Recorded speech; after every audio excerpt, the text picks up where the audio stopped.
I would now like to invite the representative of India to take the floor. You have the floor, Madame. Merci, Monsieur. Thank you. To thank Niger for organizing this meeting and all the briefers for sharing their valuable insights. Let me begin by welcoming the launch of the Group of Friends of Women of the Sahel. We hope that this initiative will provide much needed impetus in developing strategies pertinent to the region by bringing in the valuable perspective of the women of the Sahel. It is now well documented that meaningful participation of women in decision-making substantially strengthens prevention efforts, deepens the effectiveness of peace building, and develops stability in society. The adoption of UNSC Resolution 1325 was a landmark step that for the first time linked gender equality and the maintenance of international peace and security and recognized women's participation as key to resolving conflict and securing peace. Over these years, we have seen strengthening of the normative framework of the Women, Peace and Security agenda. The enhancement of women's involvement in decisions related to conflict prevention and post-conflict reconstruction activities requires commitment to devise a legislative framework and undertake institution building at the ground level. We need to build the edifice of women's empowerment from the grassroots. India has always called for advancing the democratic framework and the rule of law, and equally importantly, institution building in post-conflict situations to address meaningfully and institutionally the inequalities faced by women and to ensure their full participation in development. When provided the opportunity and enabling environment to mobilize themselves as well as access to credit and finance, women have been at the forefront of consolidation of peace and security. We also need to adequately use technology to bring women into the mainstream of society. India is moving from women's development to women-led development. The Constitution of India ensures participation of women in local government by mandating no less than 33% reservation of total seats for women. Today in India, more than 1.3 million elected women representatives lead in formulation and implementation of public policies at the grassroots level.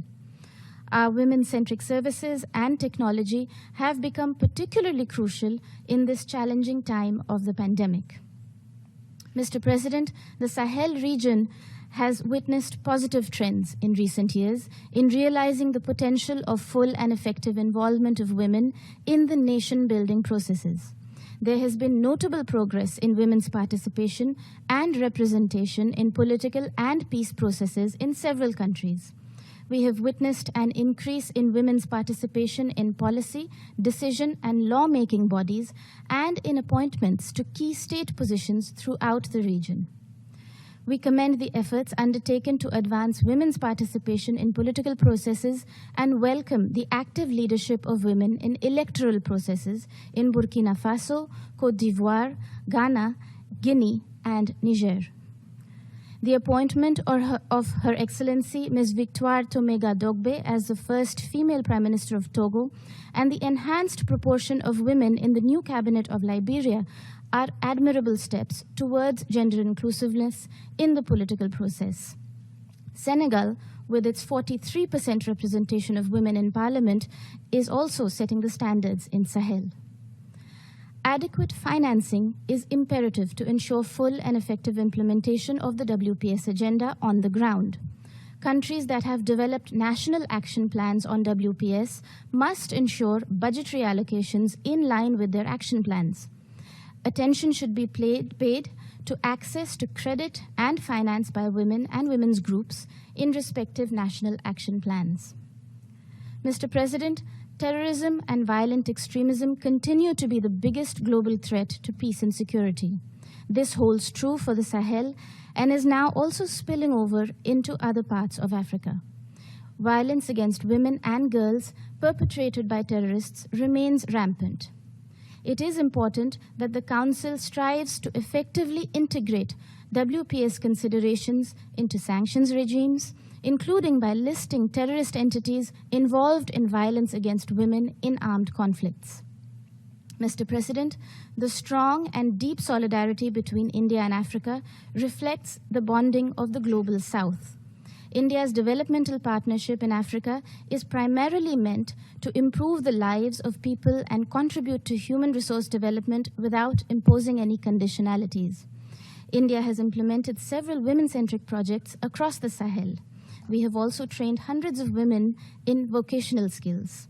One of the most popular projects has been the Solar Mamas in the Sahel and beyond, where women have been trained to set up solar units and projects in their respective villages, thereby empowering them as well. India remains committed to contribute further to the normative and practical aspects of the Women, Peace and Security agenda. I thank you, Mr. President.